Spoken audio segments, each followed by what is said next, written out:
Hello everyone, my name is Cornelius Nomeshi. I'm a medical doctor from Ghana. I completed my MPA degree at the Harvard Johns School of Public Health this past summer. Last year, during my application process, I had the pleasure of working with Dr. Banda Khalifa, who is a friend and a senior colleague.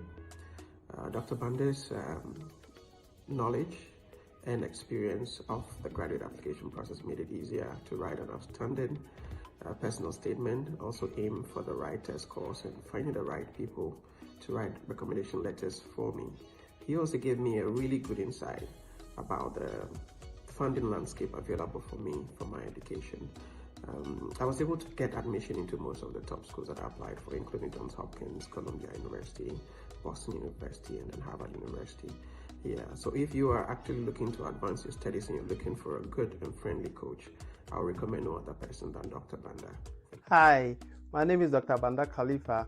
I'm a physician and a current PhD student at the world's #1 School of Public Health, the Johns Hopkins Bloomberg School of Public Health. I also earned a dual Master of Public Health and Master of Business Administration on a fully funded SOMA Scholar Scholarship here at the Bloomberg School after gaining admission to Harvard, Yale, Columbia, and the rest of the top schools. So, tell a friend to also tell a friend. Come along with me by subscribing to this channel as I share all the techniques and strategies for putting together a strong application package and hear from experiences from some of the most successful international scholars. I will also invite program directors, admission committee members to share insights into what it is.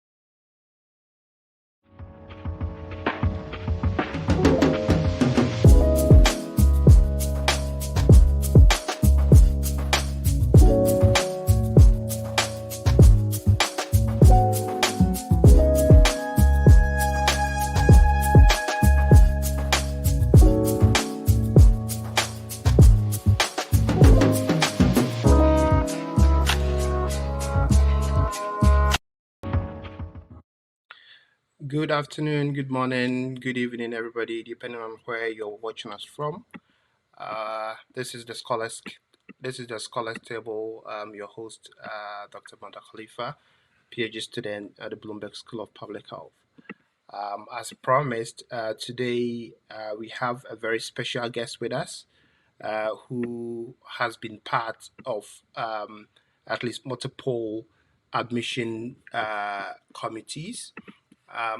She's here to share with us a breadth of knowledge that I think we wouldn't find anywhere on the internet. She's currently the director and associate chair of the Department of International Health and also the faculty director of the SOMA Scholars Program. I would love for her to really introduce herself in the initial scenes of the program. So without much, taking much of your time, let me invite Professor Caitlin Kennedy to the platform. Hi. Great. Hi, how are you, Banda? Nice to see you. I'm doing well. How are you doing? Good, thank you. Great. We are so happy to have you with us today. I know like a lot of students have been reaching out to kind of find out more about the SOMA Scholars Program, especially. I keep getting messages, people asking, how do I become a SOMA Scholar? How do I become a SOMA Scholar? I keep telling them I don't know what it takes. So maybe once you're here, you give us a brief overview of what really it takes for somebody to become a SOMA Scholar. We also delve into certain aspects of the graduate school application program, especially the PhD and maybe the master's program, but most especially the PhD program. Um, so without wasting more time, I would like to start off by you kind of sharing your journey with us. What really led you to public health, to international health? Sure. So, hi everyone who's on. A friend of Bonda's is a friend of mine, so nice to see you all here. My name is Caitlin Kennedy. As Bonda indicated, I'm a professor in the Department of International Health at the Johns Hopkins Bloomberg School of Public Health. I have been at Johns Hopkins ever since my MPH. So I actually was a Peace Corps volunteer in Togo in West Africa prior to coming for my MPH. So Bonda and I share some of the same regional interests. I certainly have a fondness for West Africa still. And I came to the MPH having completed the Peace Corps and worked at Planned Parenthood in the United States and did some other public health things. And long story short, I never left Hopkins, which Hopkins is a great place, so some people come and never leave. But I did my MPH. I then, after my MPH, worked as a research assistant on some projects full time. I then stayed to do my PhD in the Department of International Health in the Social and Behavioral Interventions program. And I've been on faculty since 2009. And so now I'm a professor. I'm also the director of the Social and Behavioral Interventions program within our department, and I'm an associate chair of the Department of International Health.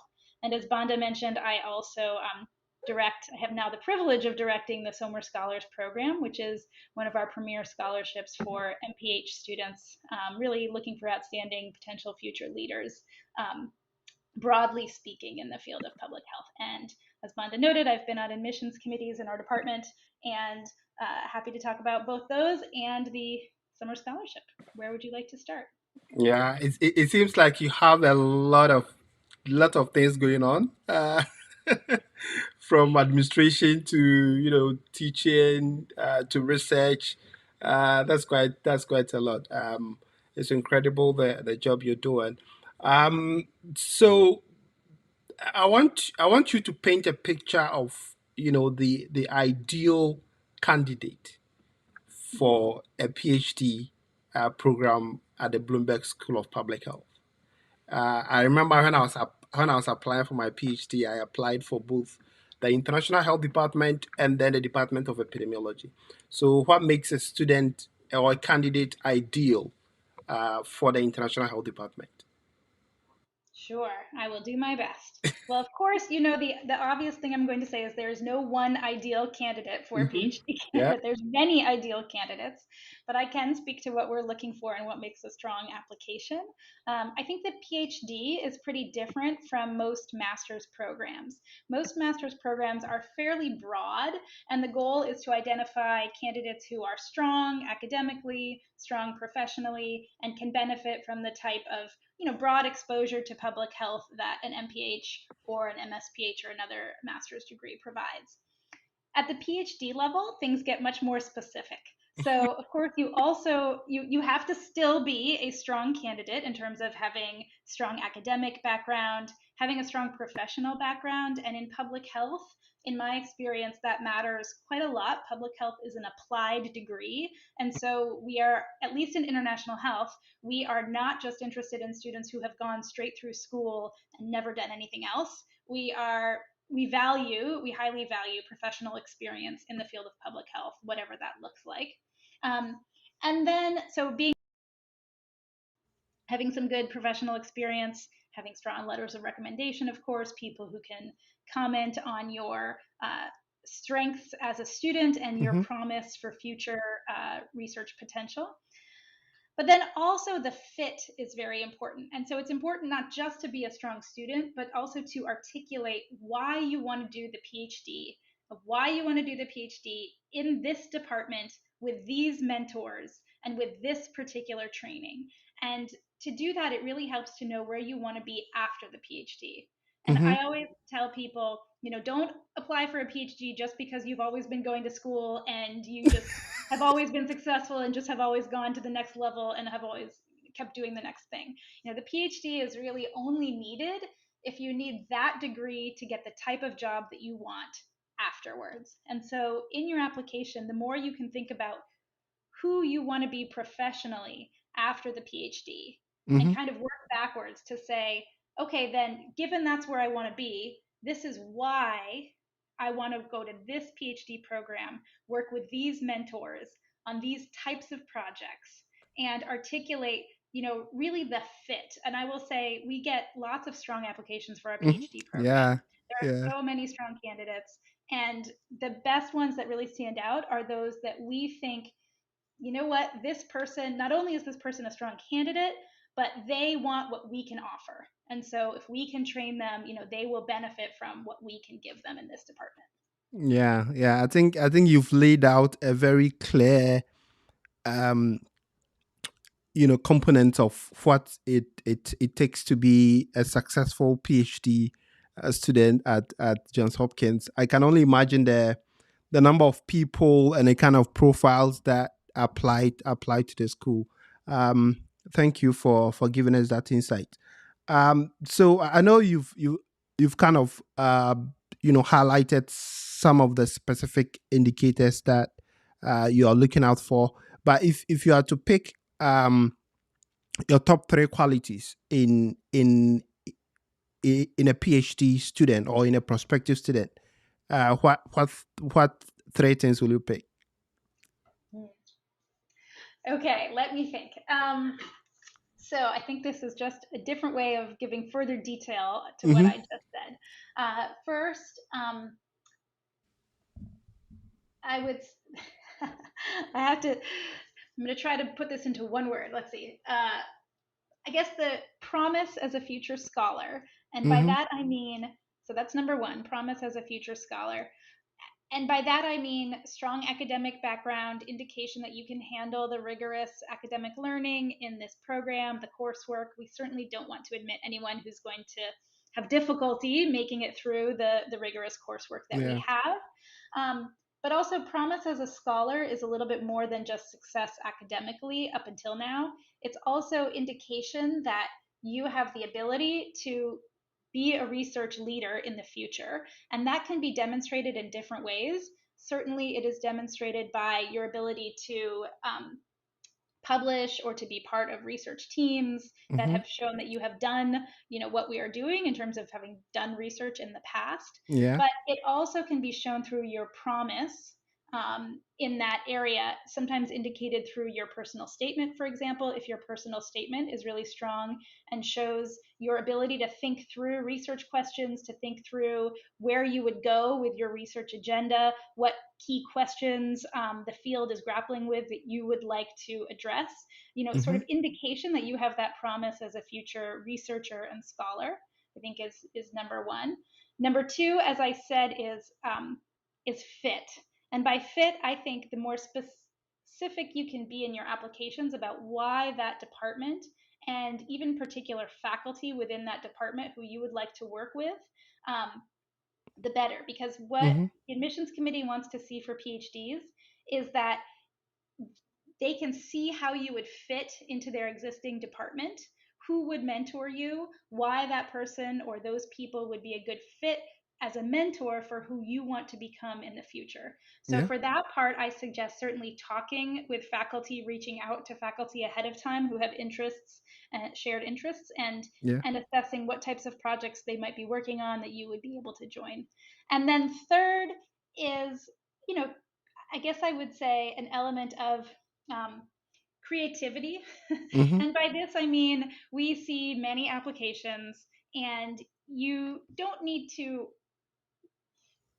do something incredibly strange to stand out, but certainly the more that you can demonstrate your own individual interests and your own sort of creative ways of thinking in that application, I think it can help you stand out. So, for example, in our department, we get lots of applications who talk about the social determinants of health broadly. People are interested in the social determinants of health, which is great, but it's very general. And we're all interested in social determinants of health. That's a lot of what public health is. So the more, again, specific and sort of how you can highlight the way that you think about that and what you would bring to it in the future, I think that element of creativity is my third point that I would emphasize. Yeah, I think you've laid it out pretty much in detail. So the first point is a promise of uh, becoming a scholastic material. The second is alignment or the Mhm. fitness with the program. And then the third is being creative. And I believe, like, a student can be creative in multiple ways. So I think this three really captures the whole essence of what you're looking for. So yeah, if you just joined out, if you just joined us, just as the scholars table, I must say this has been our highest attendance so far. We have over 100 people watching us on LinkedIn. Uh, and we have almost 50 on YouTube and Facebook. So that is quite impressive. Um, yeah. Uh, so I know, like, some of the time students that I talk to seem to think that Hopkins is out of reach for them, right? So what can you say about some of the common misconceptions that students have about the application process to Johns Hopkins? Sure. Well, first of all, I would say if you don't apply, you won't get in. That is known. So certainly, I do think there are a lot of people who dismiss Johns Hopkins or other similar, high quality institutions and just say, "Oh, I would never get in." Now, obviously, they are competitive institutions. So, to each one of your listeners, I can't say individually for sure you will get in. They're competitive, but people get in every year, lots of people. And Yeah. we really seek diversity across different communities, different countries, different backgrounds.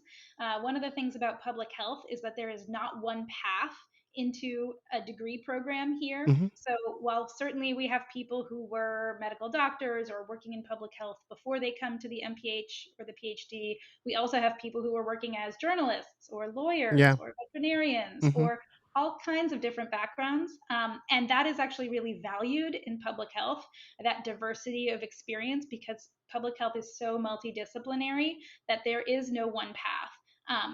Certainly look at the requirements for whatever degree program you are applying to. So, for example, the MPH at Johns Hopkins requires at least 2 years of professional experience. Hmm. If you have Yeah. questions about qualifications, certainly reach out through the admissions websites to ask about whether you fit those qualifications. But uh, the our admissions are not, we admit many people and we certainly appreciate diversity of backgrounds, and so I would say, give it a shot.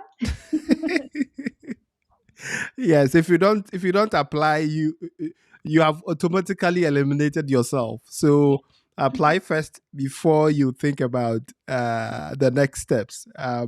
So I always say that until you apply, you never know. Because myself, when I was applying in 2018, I had no idea the kind of schools I was going to get into.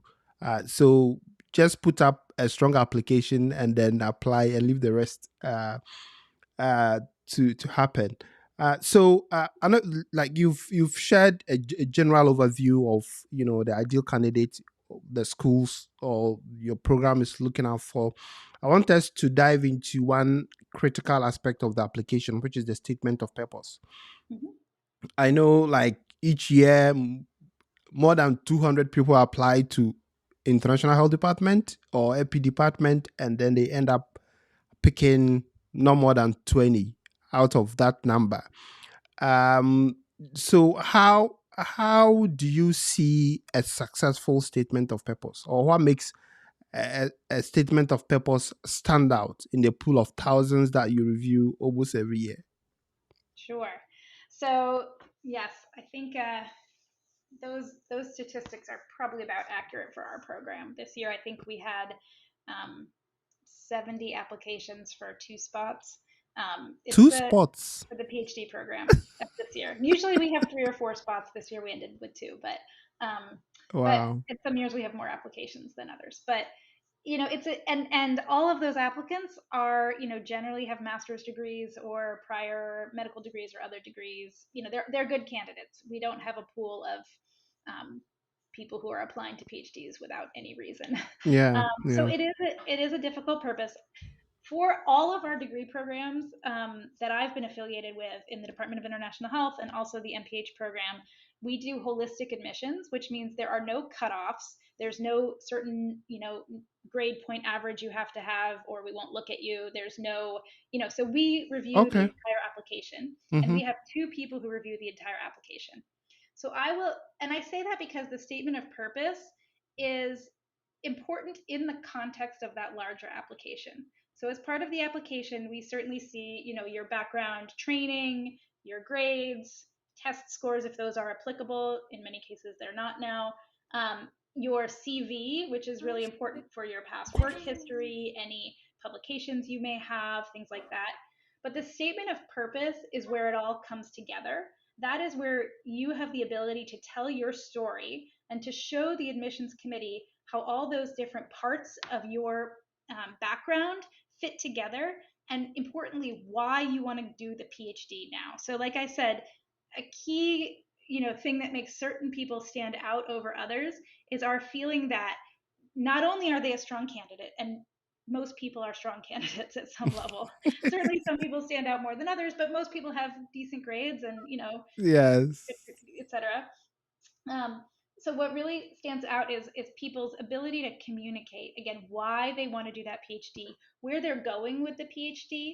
So I think it's really important to reflect on sort of who do you want to be at the end of that PhD? What type of job would you like to get? And then use that statement of purpose to show why this PhD program would help get you there.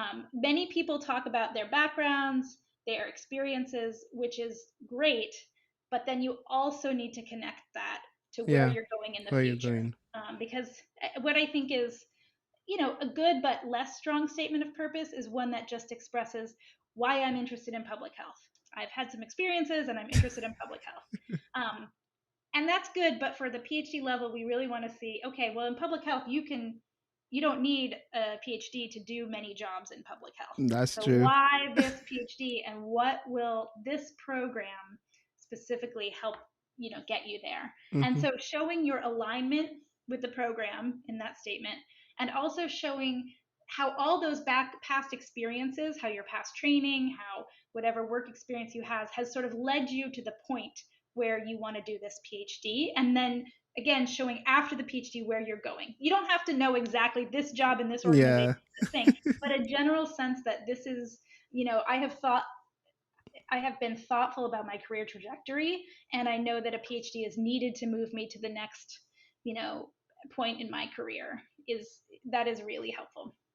Yeah. You don't have Yeah. to say specific faculty or specific projects that you would work on, but generally, if you know which faculty you would like to work with, if you see alignment between yourself and the training programs or the research programs of certain faculty, it's helpful to mention that.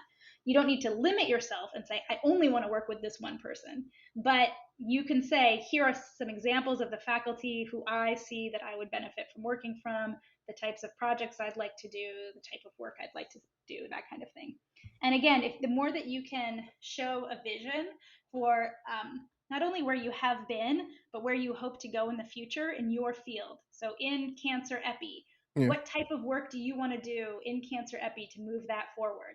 Or in whatever field, I work in sexual health, HIV, whatever it is, where do you see yourself sort of specifically as a scholar Mm-hmm. and an academic moving that field forward? And again, how does that align with the training you hope to get? Yeah. Yeah. So, uh, uh, those listening or watching us, I hope you've taken down some notes. So you really need to show a sense of purpose or a sense of direction in your statement of purpose. Talking about your background and where you're coming from is not enough. You have to also show why you need a PhD at this point of your career. So I think you've kind of summarized all the essential elements of the statement of purpose for us. But can you reflect on some of the common themes or narratives that usually leaves a lasting impression on reviewers? Well, again, I would say that the statement of purpose leaves a lasting impression only in the context of the rest of your application, Mm-hmm. because the statement of purpose needs to align with the rest of your application, and Okay. hopefully it will help the reviewer understand the rest of your application, right? And it Yeah. puts the pieces together. And so a statement of purpose in and of itself doesn't do much without the supporting evidence Evidence. from Uh-huh. that you show that you have done work in this space, you've had professional experiences that are valuable, that have led you to sort of know what you're getting out of a PhD. Yeah. You know, certainly we don't want to admit anyone who is going to decide a few years into their PhD that, oh, this wasn't the right path for me, right? Like that's not what we're hoping to do. So really showing, again, I think the strongest statements of purpose, it's not about fancy language, although certainly making sure that they are proofread, making sure Mm-hmm. that they say the right school. So you can submit different essays for different schools. And so certainly don't submit an essay to Johns Hopkins and say, I'm so excited to go to Emory because Emory is the best school for these reasons. But make sure it's professional, make sure it's well written. But there's honestly not one formula. It's about tying together the rest of the application and Yeah. showing that you have the professional knowledge, skills, experiences, and ability to really thrive in the type of PhD program that we can offer. Mm-hmm. Yeah. Um, Yeah. So yeah, so it's a holistic assessment. It's not just a standalone review of your statement of purpose. Thank you so much for that. Guys, if you're watching us, keep your questions coming. This segment is supposed to be heavy on Q&A. So after our initial discussions on these topics, we'll move straight to Q&A and then bring the event to a finish. We still have more than 110 on LinkedIn and almost 60 on YouTube. That's incredible. Thank you all for joining us today. So we've spoken about statement of purpose. I think the other important element of the application is recommendation letters, right? So at the PhD level, what characteristics of a recommendation letter make it particularly compelling when admission committees is reviewing these materials? Sure. So obviously, a recommendation letter that glows about how wonderful you are is always nice. Um, but what we are looking for in recommendation letters, again, it really helps if it pulls together the whole package. So Mm-hmm. if the recommendation letters talk about your characteristics, your potential, the strong work that you have done in the past, whether that's in an educational setting or in a work setting, and I think both are valuable. But really, if those letters can speak to your promise and potential for doing PhD level work and being a leader in research in this field, in the field that you want to work in. Mm-hmm. Letters that show that the person knows you well, that they understand, that they have worked closely with you, have a good sense of who you are and what your interests are. So um, I actually think it's more important to have people who know you well and can write a detailed letter rather than a famous name who actually only interacted with you once and can't give a lot of detail. Certainly we see the famous names, but it's not that helpful to say, oh, I met them once at a meeting and they seemed nice. Someone who can really speak to the work that you've done, your intellectual thought process, your capability to do high level research and be a future leader. That's really important. And recommendation letters can be very diverse. I mean, we recognize that different people have different styles. We try to take that into account as we're reading letters. Mm-hmm. Yeah. Um, so, but again, what's helpful from the committee's perspective is when the letters support an overall strong application. So we're already, actually the letters, the way that it works at Johns Hopkins, when we see the application, the order that the application shows up in, the letters are the last thing we see. And so Okay. we've already seen, usually if we read from top to bottom, which most people I think do, we start with sort of your basic demographic information, your name, your background, your schools. We go through sort of your training, your education, your grades, your personal statement, your CV, and then finally at the end are the letters of recommendation. And usually strong letters of recommendation, if we've been reading through and everything seems really strong up until that point, and then a letter of recommendation confirms what we've been reading in the rest of the Yeah. application, right? Mm-hmm. They all support what we've been hearing before then. So I would say, in terms of choosing people to write letters of recommendation, choose people who you think know you well enough and would be willing to write a strong letter. And you can ask them, would you be willing to write a strong letter of Mm-hmm. recommendation for Yeah. me? And if someone says, then maybe just choose someone else, right? Focus on someone who you think can write a strong letter. And make sure that that person knows sort of what you're applying for and how you are positioning yourself in the PhD application. Mm-hmm. So, if you are saying, I've always been interested in cancer epidemiology, I've done all these things, make sure you don't have a letter of recommendation that then says, I see this person as a leader in the field of HIV. Like you want the whole application to align, right? Yes. and Yes. and it's not a huge problem when they don't. Usually we just assume that the letter of recommendation person doesn't know you that well, or there hasn't been good communication since maybe you left your undergraduate institution or something. But again, the strongest ones are those where they can give you a strong recommendation because they think you are excellent, and where it's, again, supports the other pieces of your application to kind of make one whole story about who you are and why you're a good candidate for this program. Awesome. Awesome. I think that has been a very insightful response. So in terms of a PhD application, do letters from academic or professional sources hold different weights, or is viewed as the same? So I think within public health, because we are a very applied discipline, and I'll speak for my department of international health, which is a very applied department. We really like people who've had real on the ground experience doing whatever it is, public health work, medical work, surveys, whatever. So I think for us, a balance between some academic references and some professional references is helpful.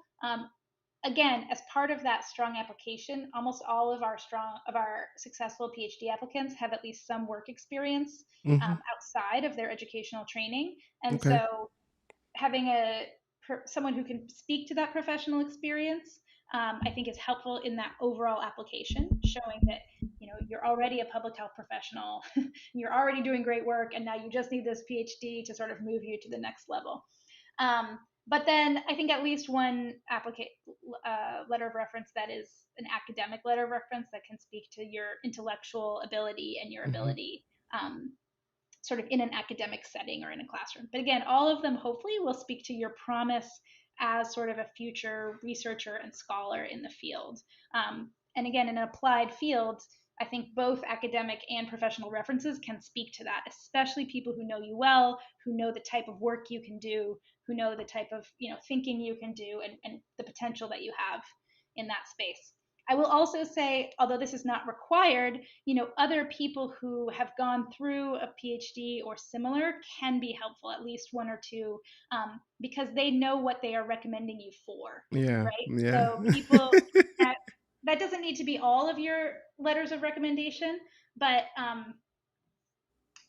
and certainly I would not suggest people who know you personally but don't know you professionally. So, even if they're, again, famous people, like, don't send someone who, this is rare. I don't see this very often, but occasionally we get letters of recommendation saying, I'm a friend of the family, I'm someone famous, or slightly famous, and this person is a great person and I know them. But if they're just a friend of the family, don't include them as a letter of recommendation.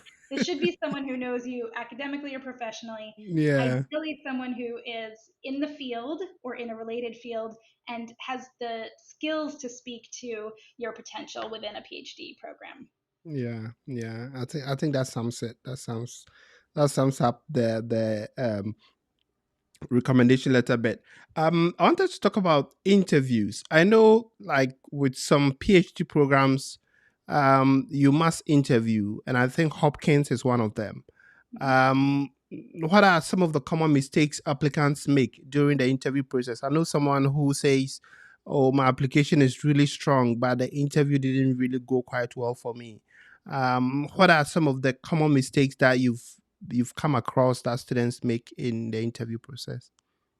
Sure. Well, so a few things. First, if you get an interview, you've already done really well. It means you've made it to the final stages. People in the admissions committee are busy. They're not trying to interview more people than they need to for the slots that they Yeah. have, right? So it means they're taking your application seriously if you've reached the interview process. And for that interview process, I would say it's really an opportunity for the school or the interviewers to complete the picture of you as an applicant and to answer any unanswered questions that they may have about you as an applicant. Hmm. And so, first, when I say complete the picture, they've seen your written writing, they've seen your grades, they've seen your letters of recommendation. They have an idea of who you are, what your Okay. goals are, what you would bring. But talking in person just helps so much more get a sense of what that person's interests are, what their passions are, it sort of completes the picture of why they want to do this PhD. And then second, and certainly it helps to assess their ability to speak extemporaneously on the topics of interest. Someone who says in their essay, "Oh, I'm interested in social determinants of health," but then in an interview can't explain what the social determinants of health are. That's a problem. But again, that doesn't usually happen. Usually, it's just completing the picture of who that person is, what motivates them, what their interests are, and why they're doing this PhD. It also, as I said, gives the admissions committee an opportunity to answer questions that may be unanswered from the application. And in my experience, usually that comes down to fit with the program. You had a strong application, and now the admissions committee is trying to see how would you exactly fit in our program. Hmm. You expressed these sorts of interests. We can see you maybe fitting with these faculty, but maybe with these other faculty. Can you clarify what your interests really are? Would you be interested in this type of thing or that type of thing? So, you know, I think often the sort of lingering questions are about what would it look like for you to be in this PhD program and how can we see your fit here? Hmm. Um, and so realizing that may be what the committee is looking for, I think is very helpful. So do study up about the faculty you might want to work with, be prepared to answer questions about kind of what projects you might be working on or what Yeah. sort of specific interests you have. And then occasionally there are lingering questions uh, from applications that the committee will ask you in person. And again, this doesn't usually happen, but there's a gap in your application somehow, maybe on your CV, you have a gap Yeah. of years. The committee may say what was going on during those years, or Hmm. something that they haven't fully understood about your application or feel needs more clarification or discussion. Um, but usually, I would say, in my experience, interviews usually just solidify the understanding that the committee had already about you as an application, and rarely do they sort of make or break your potential. Although, again, certainly, hopefully, you can still articulate in your Yeah. verbally what you articulated in written form in your application about your interests and experience. Okay. All right. I think that was well explained. So I know initially you mentioned that the selection process or the review process is very holistic. You look at um, other factors. So for Hopkins in particular, the PhD program, uh, what role does diversity play in the selection process? Yeah, it's absolutely something we're interested in at all levels for the MPH, for PhD programs, for sort of any degree. And usually we want a breadth of students across all angles of diversity. So if we brought in a PhD class where everyone had the same topical interest, wanted to work with the same professor, was from Yeah. the same part of the Mm-hmm. world. Like that would be, first of all, a boring class. But second, our goal is to sort of cover the range of the fields that we work in. So in my space, it's sort of social and behavioral sciences and global health. And we want faculty who cover that range across different topic areas, different parts of the world, different disciplinary focuses, et cetera. And we also want students who cover that range, again, from all sort of all ways in which diversity can be expressed professionally, personally, in terms of your background, in terms of racial, ethnic background. We're certainly interested in supporting groups who historically have been underrepresented in PhD programs, in master's programs, and that is very valued in our admissions selection criteria. Awesome. So yeah, if you're watching us, this is the Scholars Table. Welcome to the family. I want us to take a couple of questions regards to the PhD applications. Then we'll use the rest of the time for to discuss the Summa Scholars Program. So pick one question from YouTube. Isaac wants to know, how will an applicant know that his or her recommendation is strong since one doesn't see the content? Yeah, well, that's an excellent question, and it's not one I can solve for you. But I can say, first of all, you probably know, if there are people who you've worked with or who, have taught you in the past who have told you already, I think you're doing a great job, you're doing wonderful work. When you tell people that you're applying for a PhD program or a master's program, whatever it is, see how they react. Do they react by saying, "Oh, that's wonderful, you'd be such a great candidate"? That's probably a good sign that they would write a good letter of recommendation. And I think you can't ask them. In my experience, it is not appropriate to ask people to see the letter of recommendation or to ask them to to read it ahead of time or to ask what's in it. However, I do think it is appropriate to ask them, do you think you can write me a strong letter of recommendation? Yeah. And if they don't think that they can write you a strong recommendation, or if they give you a response that just says, I'm happy to write a letter for you, hopefully they can give you some verbal communication that yes, their letter will be strong. And beyond that, I would definitely recommend checking the box that says I waive my right to see this letter of recommendation. I, as a reviewer, different reviewers interpret that differently because, of course, we never quite know what to interpret. But I am always a little hesitant when I see that people have not checked that box. Because I do think that there is a role for privacy, and we want to be able to trust what the reviewers are saying about you, and we want to be able, and in order to have that trust, I think it's important that they have confidentiality, that you don't know what is written about you. But I will say I have very rarely seen letters of recommendation that are negative. I think most people, myself included, will choose not to write a letter if we don't think we can write at least a good letter of recommendation. Yeah. So what you really want is someone who will write you an excellent letter of recommendation, but you probably know best who might think that your work is really excellent. And just try to choose those people. And again, I personally have told people I don't think I can write a strong letter of recommendation for you, and so I have chosen not to write one. So I think that's why.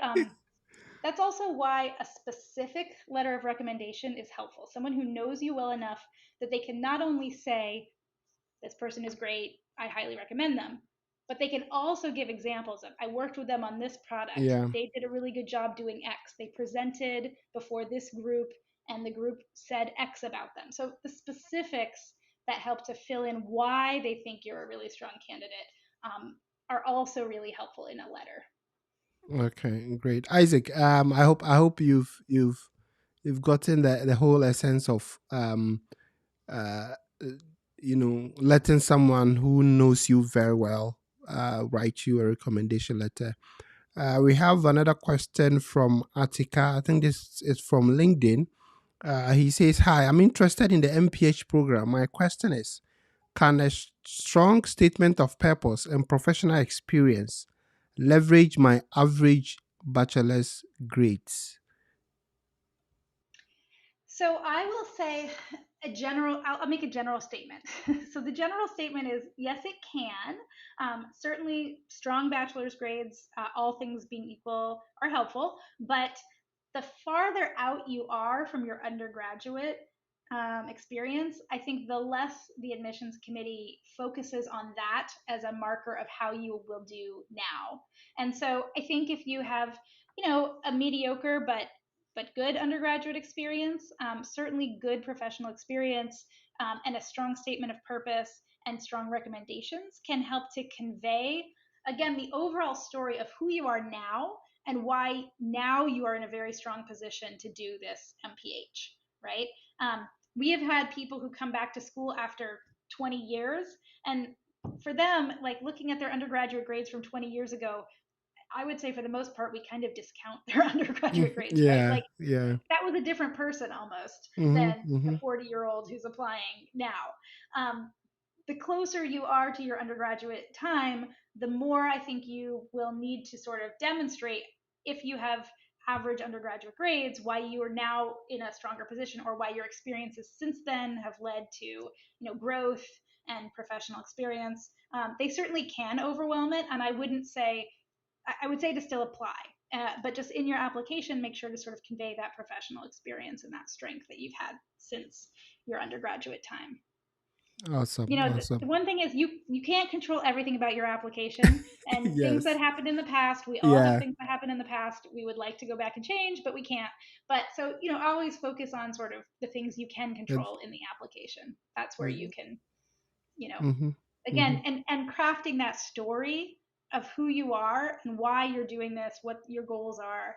I think is where you have the ability to really shape how the reviewer sees your application. Great, great. We'll take one last question from here, and then we can move on to the scholarship information. Um, we have a lot of thank you. This is so informative in on LinkedIn. But some I don't know if Hopkins requires a writing sample, but somebody wants to know if you can kindly shed light on writing samples.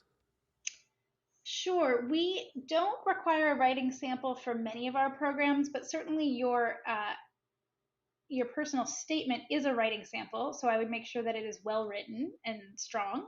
Mm-hmm. Have a couple of people read it over, both for grammar and flow, but also for content. Is it compelling? Do they, think it's exciting? Do they think it Yeah. makes sense? So certainly your personal statement is a writing statement. Some places will ask you, or you have the ability to add on writing statements at the Yeah. end. Certainly anything that's professionally published is great, whether that's a final report from an organization you've worked with, or a peer-reviewed publication, or a conference abstract. Those are great. If you're asked for a writing sample as part of an application, the committee wants to just know that you can write at the level of professional writing that's expected by someone at that level. So they want to be able to see that sort of you can cross that bar. Mm-hmm. So Mm-hmm. there's a wide range of what's acceptable. If Yeah. they ask for a writing sample, they just want to know, can you put together a written document that is at the level of professional writing that we would expect in our program. And so just make sure that you put together something that you think is strong. I think there's really a wide range. Usually people won't read those extremely carefully for content. They're just looking for, does this person know how to How write to? something that's Yeah. well Yeah. written and professional? Great, great. Well, we have so many questions. I believe we'll come back to some of the questions when we have time.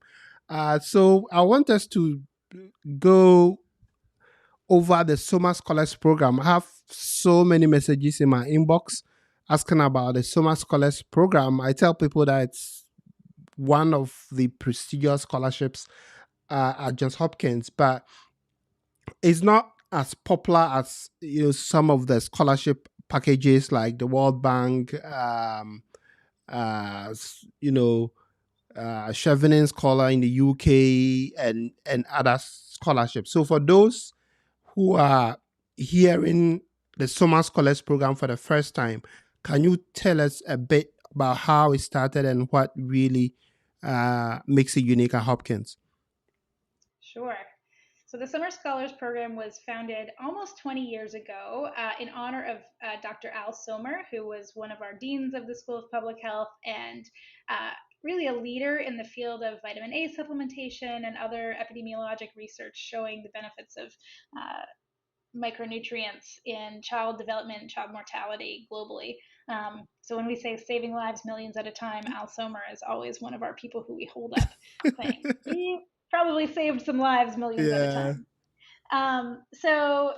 The Sommer Scholarship goal is to provide tuition and a stipend for outstanding MPH students who have a promise to be future public health leaders.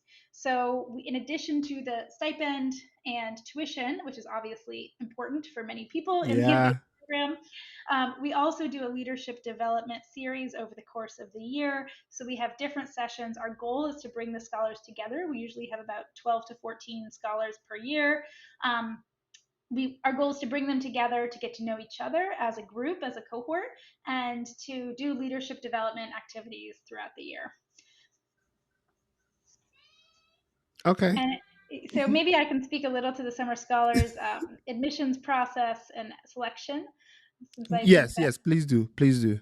Where you're interested, since we're talking admissions. So the Summer Scholars Program is one of multiple MPH scholarships. And so there is no separate application to the Summer Scholars Program or many of the other MPH scholarships at Johns Hopkins. When you apply to the MPH program at Johns Hopkins, you are automatically considered for scholarships. And what happens is during the admissions process, the admissions committee that reviews applications notes which applications they think are particularly strong and strong on all the factors that we have just talked about. Those strong applications go to a separate committee, which is the scholarship committee, which then reviews them again and makes selections for the different scholarships. And there are several different scholarships at Johns Hopkins. Some have different criteria. So they are trying to place people according to the criteria that are required for different scholarships. And also, of course, the scholarships that have a full tuition and stipend, they recognize are more attractive to students than those that might have less financial support. So they're also trying to sort of prioritize those with more financial support. For the summer scholars, they're really looking for, in addition to a strong application in the general MPH, they're looking for evidence of potential leadership, either leadership that's already been demonstrated by the work you've done in the past or future potential for leadership.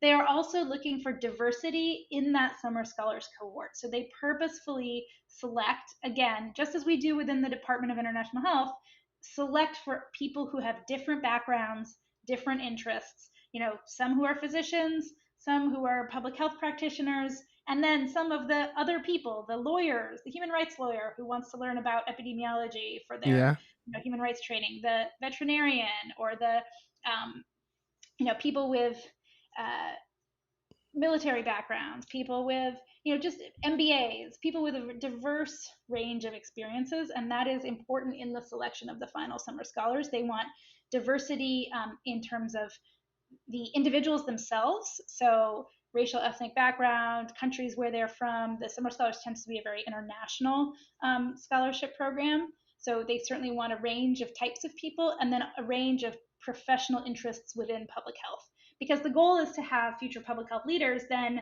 sort of at multiple different types of public health institutions around the world who will sort of be the future leaders that we can hopefully continue to connect with once they're alumni. Awesome. So apart from the tuition and the stipend, which, as you mentioned, is particularly the most important for some students, what other enrichment activities are offered? I know, like during my time, we took a trip to DC and New York to go and see Michael Bloomberg, also met with other alumni around the DC area, and a lot of other leadership activities. So what are some of the typical enrichment activities that takes place for summer scholars? Yeah, so we organize our activities into 4 categories or 4 groups. So first, you just mentioned our field trips. So we take usually 1 or 2 field trips each year to see public health in action in cities on the East Coast of the United States, New York, Washington D.C., et cetera. We've been to the World Bank. We've been to radio stations. We went this year to the White House. We've had some great Oh, experiences. wow. I didn't get the invite. Sorry you missed that one. um, so we do, field trips to see public health decision making in action. That's Mm-hmm. one. The second is we do our leadership and lunch series where we bring in public health leaders who are visiting Johns Hopkins or who are in the Baltimore, D.C. area to have lunch with our scholars and talk about their journeys in leadership. The third is we have alumni and networking activities. So, networking within the summer scholars, networking with alumni or faculty to get to know them. And then the fourth is we do our professional development sessions where we actually do training and activities around leadership management development. Yeah, that sounds like a real enrichment. Yeah, so the application process is the same for everybody. Once you apply for the MPH program, you're automatically considered. Um, you've also spoken about, the committee making sure that the every cohort is diverse.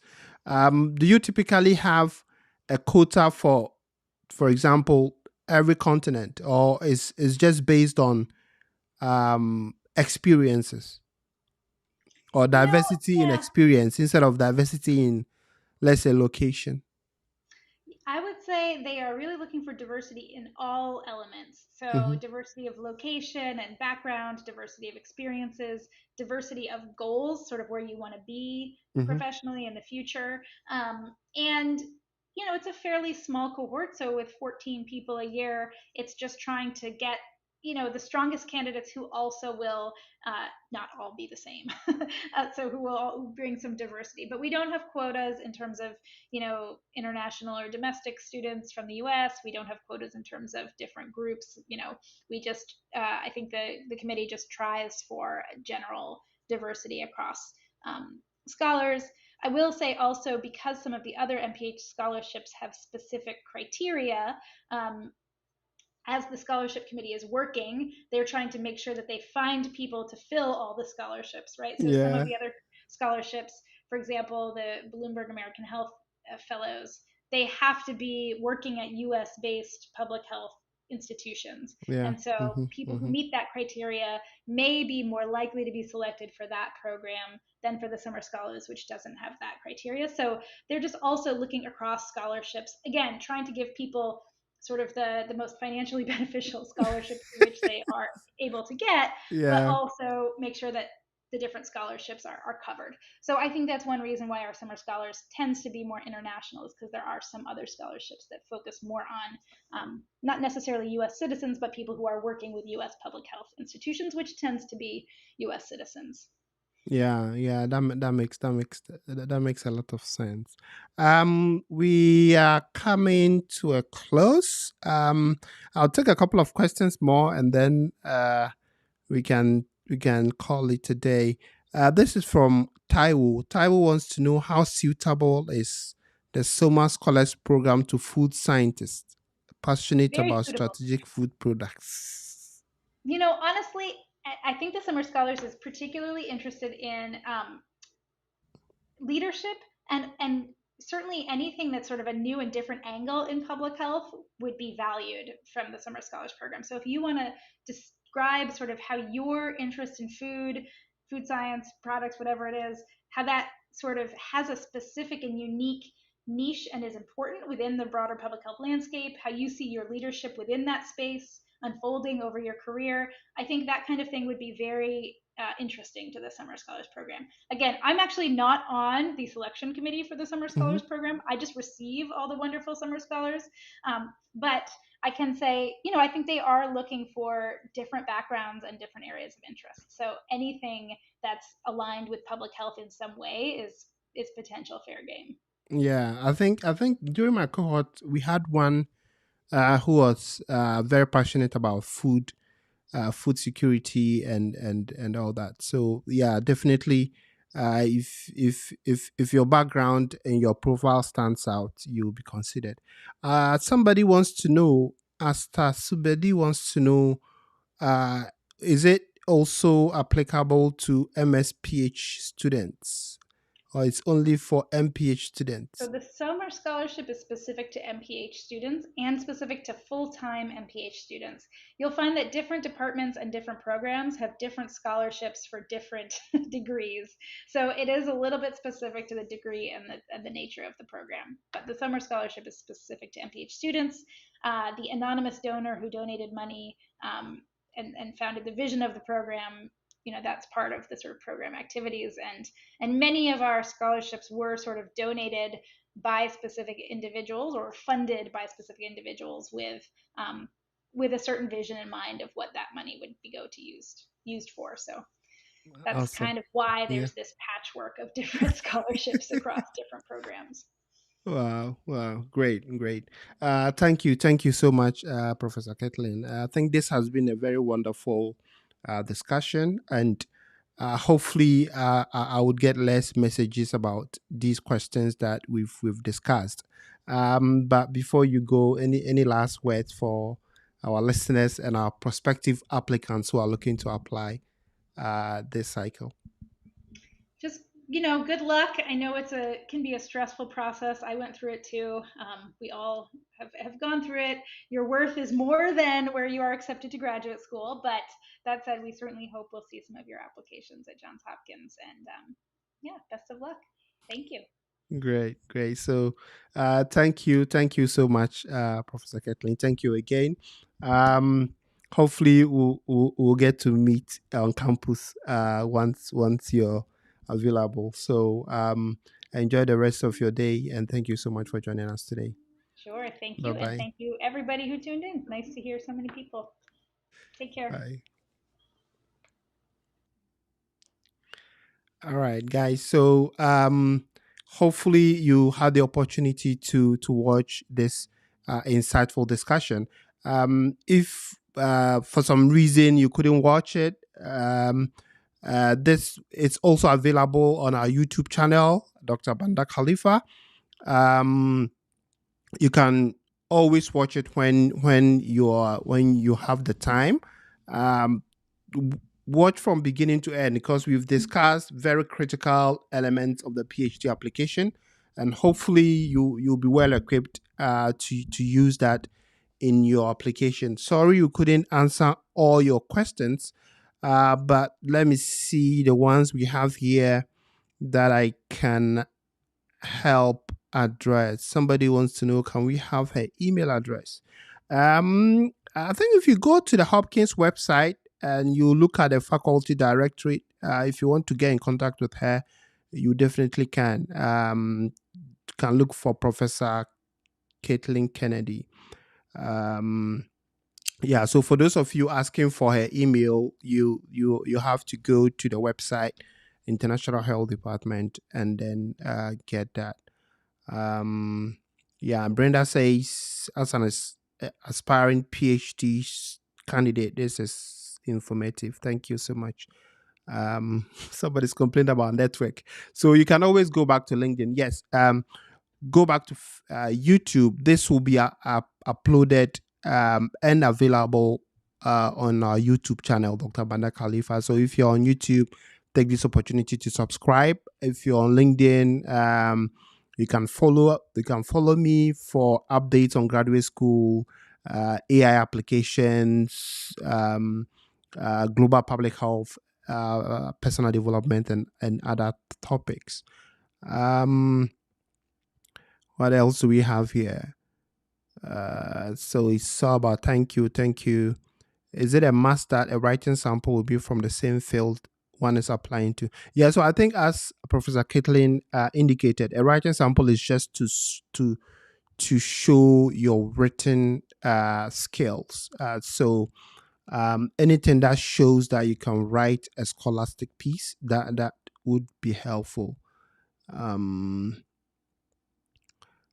All right. What kind of fellowship or RE is provided by the university? and what kind of internships are provided.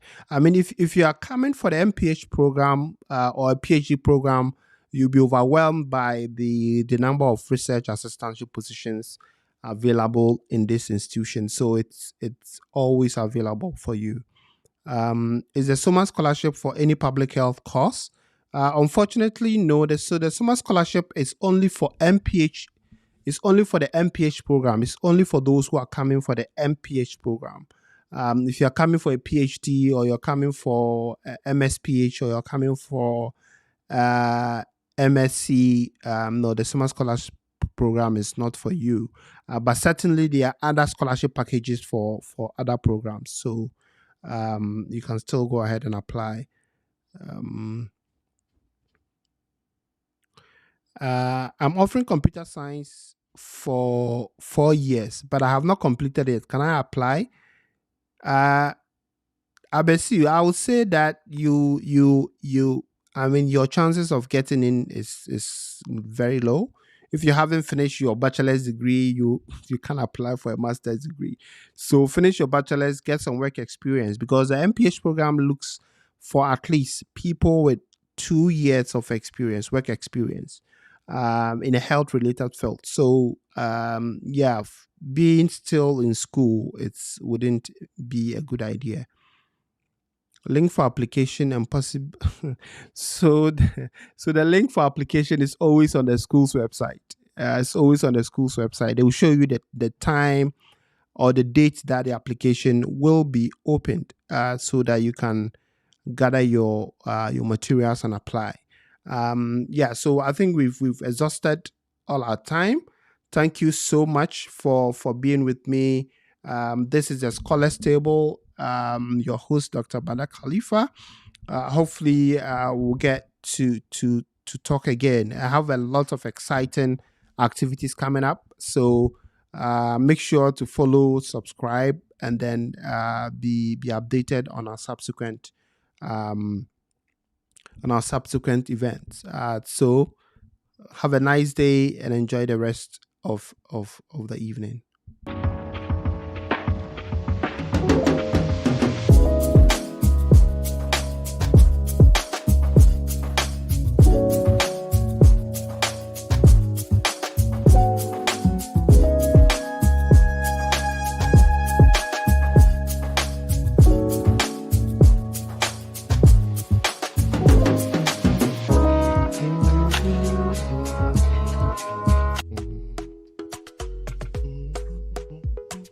Hello everyone, my name is I'm a medical doctor from Ghana.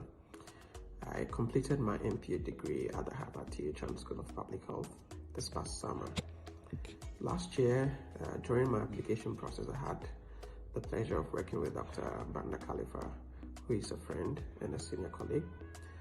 Dr. Banda's knowledge and experience of the graduate application process made it easier to write an outstanding personal statement, also aim for the right test course and finding the right people to write recommendation letters for me.